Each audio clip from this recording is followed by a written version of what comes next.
Pérez y a continuación les voy a hablar sobre el caso Trevor Arciniega y otros de los Estados Unidos mexicanos. La sentencia fue declarada el 27 de noviembre de 2018. Primero que nada les hablaré sobre los contenidos que vamos a ver en esta presentación. Antecedentes fácticos, línea de tiempo, agotamiento de recursos internos, el sentido de la sentencia de la Corte Interamericana de Derechos Humanos. También vamos a hablar sobre qué derechos se vulneraron, sobre la resolución amistosa que se llevó, sobre las recomendaciones de la Corte Interamericana al Estado y por último una pequeña conclusión. Primero que nada, antecedentes fácticos. El 22 de agosto de 1998, el joven Mireille Trevor Arciniega, de 20 años, fue ejecutado extrajudicialmente por militares en Barbourillén, estado de Chihuahua, cuando viajaba en un vehículo con su hermano y un amigo. Soldados intentaron detenerlos. Mireille bajó del coche y huyó, aparentemente asustado. Un teniente coronel del ejército disparó contra él sin tenerlo a la vista. Fue herido de gravedad y los soldados no le brindaron asistencia médica inmediata, falleciendo por una hemorragia tras ser llevado a una clínica. El personal que lo atendió indicó que el joven Mireille había fallecido durante el traslado a las instalaciones médicas. El caso ocurrió en el contexto del uso militar para tareas de seguridad pública en zonas afectadas por el narcotráfico, sin garantías adecuadas de control ni respeto por los derechos humanos de las personas. En relación a los hechos ocurridos de manera posterior, existen diferentes versiones. Por un lado, Jorge Jiménez y Valdés Trueba declararon ante el Ministerio Público en adelante, MP, que, frente a la detención de su vehículo, Mireille Trueba se asustó, bajó del vehículo y corrió. Ante ello, un militar efectuó entre 10 o 12 disparos en su contra. Por otro lado, el Estado indicó que al bajar del vehículo, el joven Trueba se le cayó un arma, la cual recogió caminando de forma apresurada para alejarse de dicho lugar. Al tiempo que decía, no me sigan, que disparo. En vista de ello, el teniente coronel Luis Raúl Morales, uno de los 4 militares presentes, disparó. Sin embargo, este indicó que no le disparó directamente, sino que se trataba de un accidente. Ese mismo día, Tomás Trueba Loera, padre de Mireille Trueba, presentó una denuncia ante el Ministerio Público. En su averiguación previa determinó que Mireille Trueba tenía una herida con forma de fuego a nivel del glúteo izquierdo y encontró 11 casquillos de un arma de fuego en el lugar de los hechos. Posteriormente, al intentar recabar la declaración del teniente Morales, se indicó a los miembros del Ministerio Público que dicha persona estaba a disposición de la agencia del Ministerio Público Militar, en adelante MPM. Ahora, una línea de tiempo. 1998, 22 de agosto, Mireille Trevor Arciniega es asesinado por militares mexicanos en Barbourillén, Chihuahua. Mismo año, mismo mes, mismo día, se presentó una denuncia ante el Ministerio Público de Barbourillén. 1998, 30 de agosto, el Ministerio Público declina la competencia del caso y lo traslada a la jurisdicción militar. 20 de febrero del 2000, un juez militar condena al teniente coronel Luis Raúl Morales Rodríguez a 8 años de prisión por homicidio culposo. 19 de enero 2001, el Supremo Tribunal Militar reduce la sentencia a 1 año, 11 meses, 15 días, liberando a Morales. 17 de septiembre 2002, se firma un convenio entre la Secretaría de Defensa Nacional y la familia Trueba, acordando una indemnización.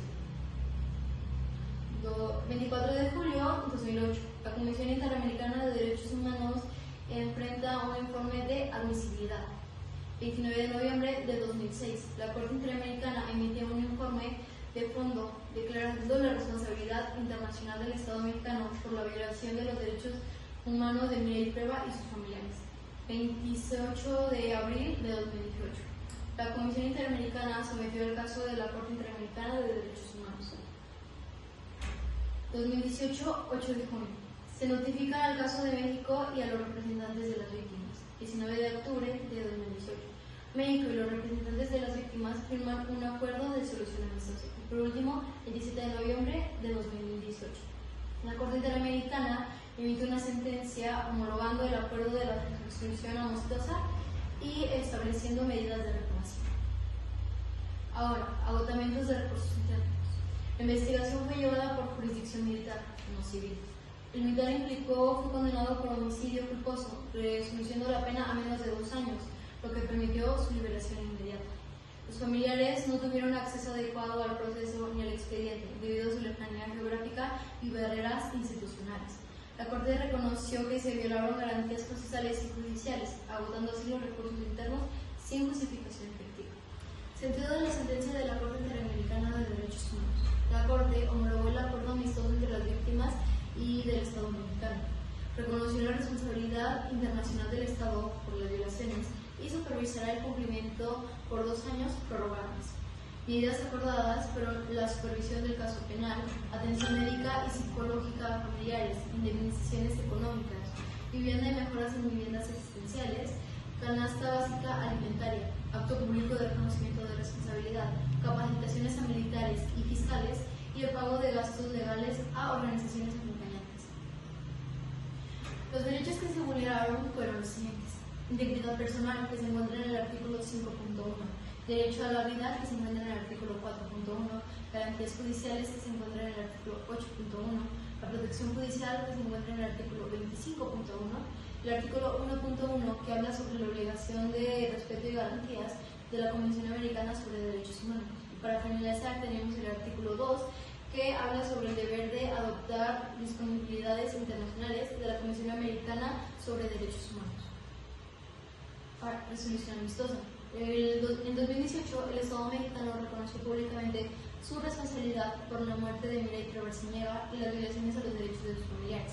En lugar de seguir con el juicio completo, ambas partes firmaron un acuerdo amistoso con reparaciones integrales, que incluía el acuerdo, incluía lo siguiente: reconocimiento de responsabilidad, medidas de reparación por las víctimas, reparación simbólica, garantías de no repetición y pago de gastos. ¿A qué me refiero con pago de gastos? Me refiero a que el Estado cubrió los gastos de los abogados en derechos humanos que representaron a los familiares. Ahora, recomendaciones de la Corte Interamericana al Estado. Reparar adecuadamente las violaciones de derechos humanos declaradas en el presente informe, tanto al respecto material como moral. Identificar una investigación efectiva y dentro de un plazo razonable en la jurisdicción penal ordinaria con el objeto de acelerar los hechos, identificar todas las posibles responsabilidades e imponer las sanciones que correspondan respecto a las violaciones de derechos humanos declaradas en el presente informe. También habla sobre definir las medidas administrativas, disciplinarias o penales correspondientes frente a las acciones u omisiones de los funcionarios estatales que contribuyeron a la delegación de justicia e impunidad en la que se encuentran los hechos del caso. Y por último, tenemos que hablar sobre adoptar medidas de no repetición que incluyen medidas legislativas, administrativas y judiciales y de cualquier otro nivel. Ahora una pequeña conclusión. El Estado mexicano fue responsable por la ejecución extrajudicial de Mireya Barciñega en 1998, cometida por los militares en Chihuahua. Además, no investigó adecuadamente y usó la justicia militar para encubrir esto, llegando la justicia a la familia. En 2018, México reconoció su responsabilidad ante la Corte Interamericana y acordó reparaciones integrales, indemnización, atención médica, vivienda, reconocimiento público y medidas para que no se repita. Este caso demuestra la importancia de juzgar violaciones de derechos humanos en tribunales civiles y que el Estado debe proteger a la ciudadanía o reprimirla con fuerzas armadas.